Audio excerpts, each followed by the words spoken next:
Good morning students.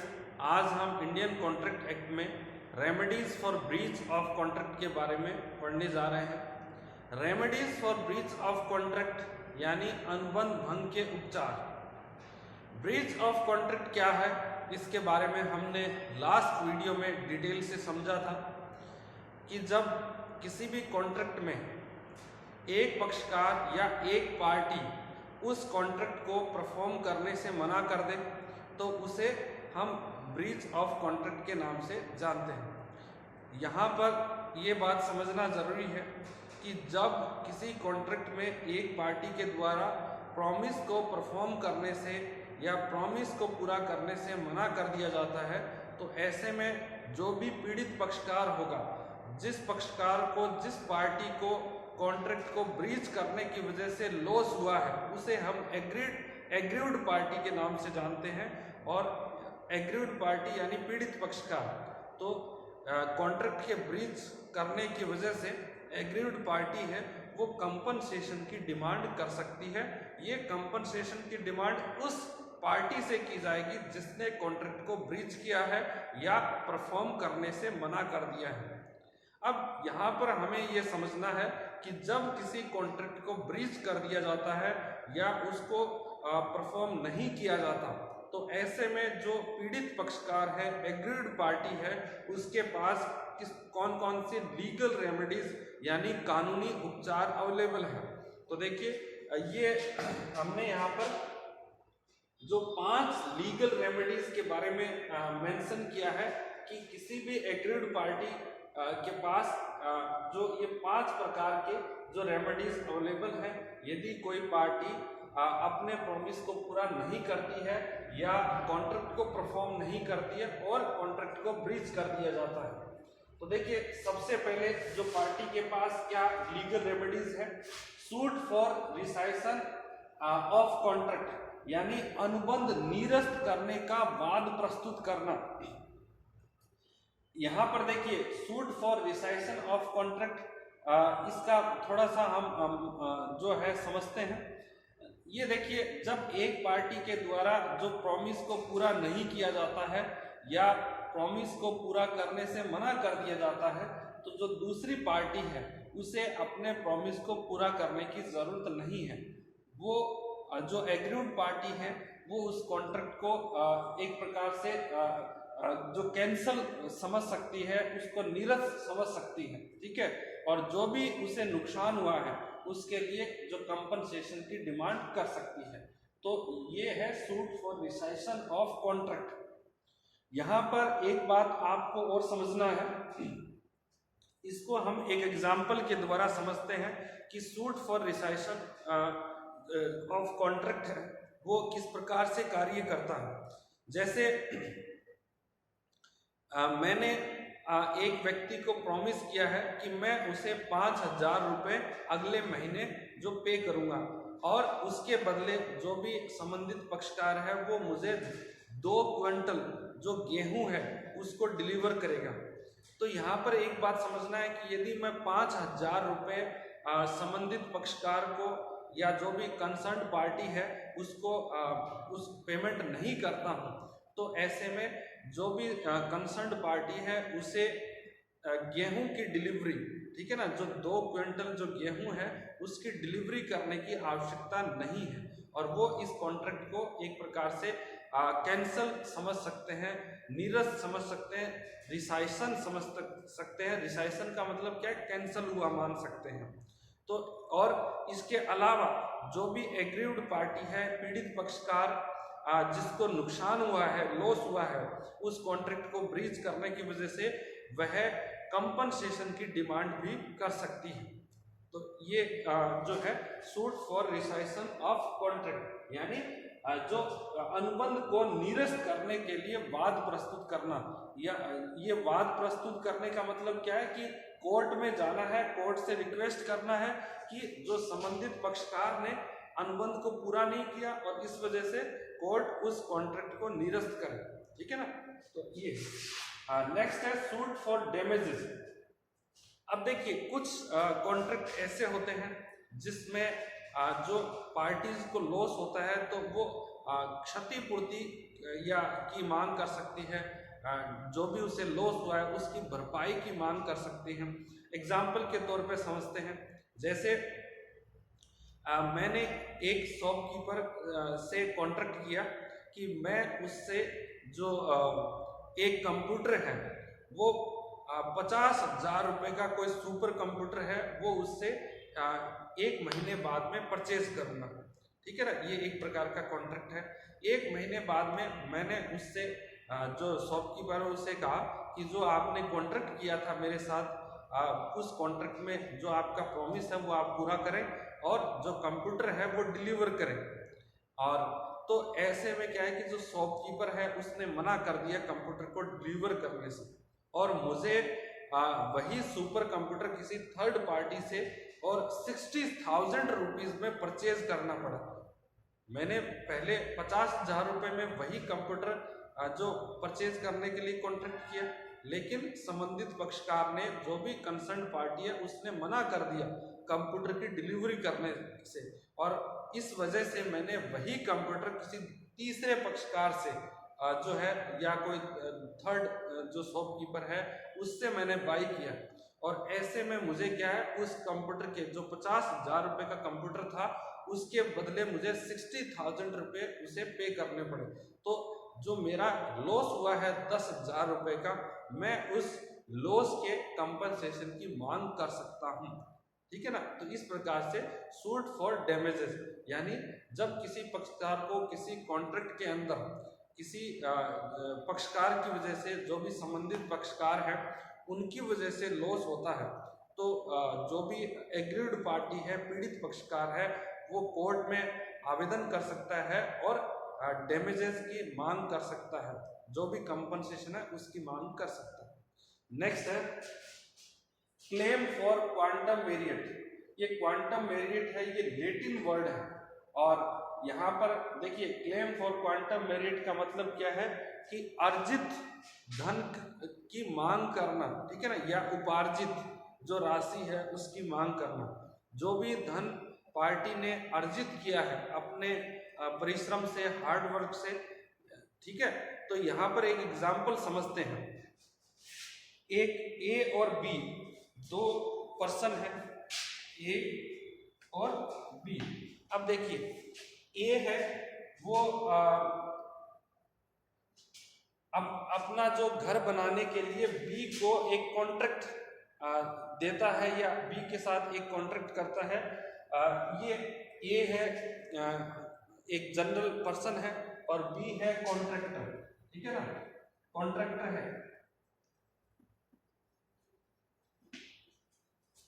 अब यहां पर एक बात आपको समझना है कि ए ने बी को एक घर बनाने के लिए कॉन्ट्रैक्ट या ठेका दिया कि बी ए के लिए एक घर बना के देगा 5 लाख रुपए में, ठीक है ना।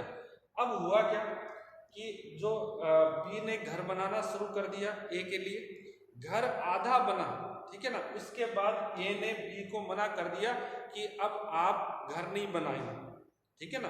तो ये ए के द्वारा जो कॉन्ट्रैक्ट है उसको ब्रीच किया गया।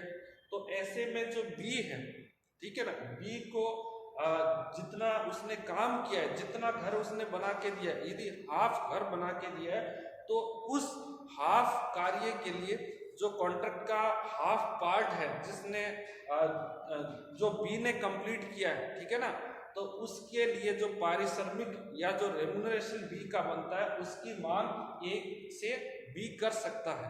तो इसे कहते हैं क्लेम फॉर क्वांटम मेरिट, ठीक है ना। इसके बाद है नेक्स्ट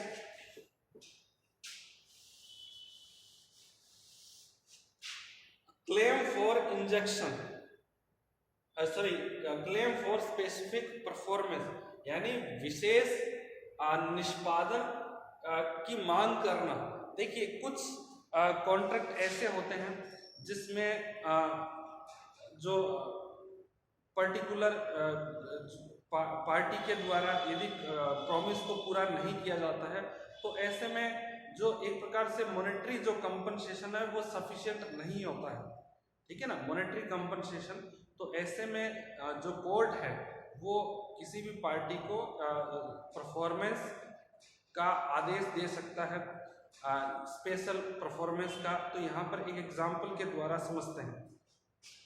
एक तो ये जो इमूवेबल प्रॉपर्टी है उसके केस में है, ठीक है ना। और दूसरा क्या है, कोई भी जैसे एंटिक कोई भी आइटम है उसके अंदर भी ये है।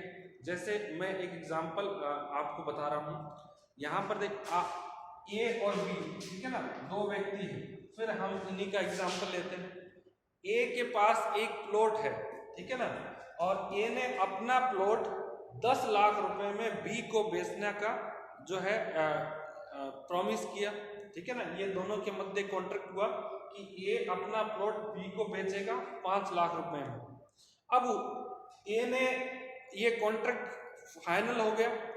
ए ने मना कर दिया कि ए है बी को अब प्लॉट नहीं बेचेगा थोड़े समय बाद में, ठीक है ना।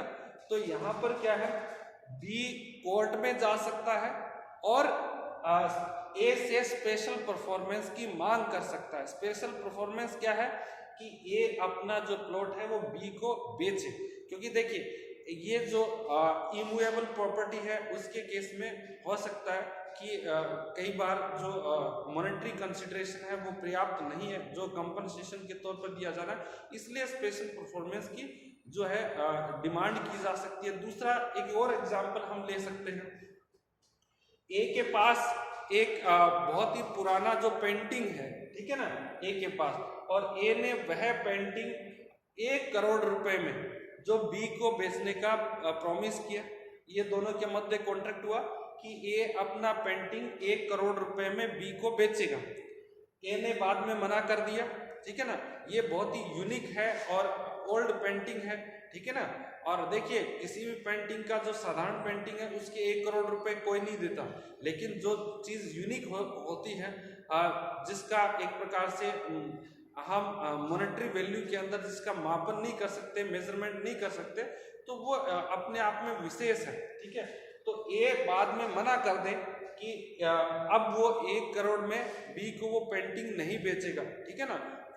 तो ए जो बी है वो कोर्ट में जा सकता है और ए से डिमांड कर सकता है स्पेशल परफॉर्मेंस की कि ए जो है बी को पेंटिंग बेचे, ठीक है ना। इस प्रकार से स्पेशल परफॉर्मेंस की मांग है वो भी की जा सकती है। उसके बाद नेक्स्ट है claim for injection. Claim for injection का मतलब क्या होता है, देखिए ये एक प्रकार से कोर्ट के द्वारा जो नेगेटिव किसी कार्य को रोकने पर या उस पर स्टे ऑर्डर दिया जाता है कि पार्टी को रोके कि वो ये कार्य ना करे। यहाँ पर एक एग्जांपल समझते हैं। एक देखिए अनिल और ये दूसरा है राम, ठीक है ना। ये 2 पर्सन है, एक का नाम अनिल है और दूसरे का नाम राम है, ठीक है। और तीसरे का जो नाम है वो लिख लेता हूं,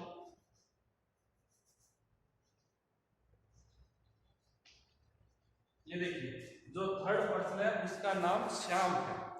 ये फर्स्ट पर्सन, ये सेकंड पर्सन और ये है थर्ड पर्सन। अब यहां पर आपको समझना है, देखिए ए के पास एक बाइक है और ए ने वह बाइक राम को बेचने का कॉन्ट्रैक्ट किया कि अनिल है अपना बाइक 1 लाख रुपए में राम को बेचेगा, ठीक है ना। तो ये दोनों के मध्य एक कॉन्ट्रैक्ट हो गया अनिल और राम के मध्य। अब हुआ क्या, अनिल ने अपना विचार बदल लिया और अनिल ने एक कॉन्ट्रैक्ट इसको कर लिया, जो श्याम है उसके साथ कर लिया कि अब अनिल राम को बाइक नहीं बेच के श्याम को बेचेगा, ठीक है ना, 1.5 लाख रुपए में।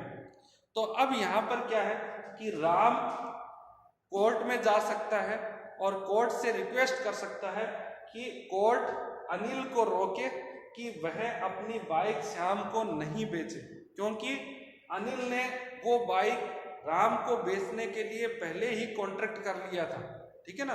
तो इस प्रकार से जो कोर्ट है वो राम के आवेदन पर अनिल को रोक सकता है उस कार्य को करने से, ठीक है ना, कि अनिल अपनी बाइक है वो राम को बेचे और श्याम को नहीं बेचे, ठीक है ना। तो श्याम को नहीं बेचने का जो ऑर्डर कोर्ट के द्वारा दिया जाएगा उसको हम कहते हैं इंजेक्शन ऑर्डर, निषेधाज्ञा, यानी एक प्रकार से हम जो जनरल लैंग्वेज के अंदर उसे कहते हैं जो स्टे ऑर्डर, ठीक है ना। कई बार जो कोर्ट है वो स्टे ऑर्डर दे देता है, ठीक है ना, किसी काम को रोकने के लिए। एक और एग्जाम्पल भी हम समझ सकते हैं, जैसे कई बार क्या होता है कि दो पक्षकारों के मध्य जो एक किसी प्लॉट को लेकर डिस्प्यूट चल रहा है, ठीक है ना, और यदि एक पक्षकार उस प्लॉट को किसी थर्ड पार्टी को बेचना चाहता है, ठीक है ना, या बेचने का प्रयास करता है, तो जो भी संबंधित पक्षकार होता है वो उस कार्य उस प्लॉट की बिक्री को रोकने के लिए कोर्ट से स्टे ऑर्डर लेके आ सकता है, ठीक है ना। तो उसे ही हम स्टे ऑर्डर या इंजेक्शन ऑर्डर के नाम से जानते हैं।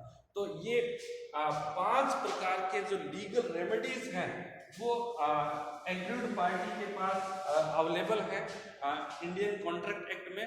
यदि कोई पार्टी अपने प्रॉमिस को पूरा नहीं करती है या कॉन्ट्रैक्ट को ब्रीच करती है, अब हम वन बाय वन इन प्रत्येक जो suit for rescission of contract, suit for damages, claim for quantum वेरिएट या claim for specific performance, claim for injunction, इनके बारे में पढ़ेंगे। तो आज के लिए इतना ही। Thank you so much.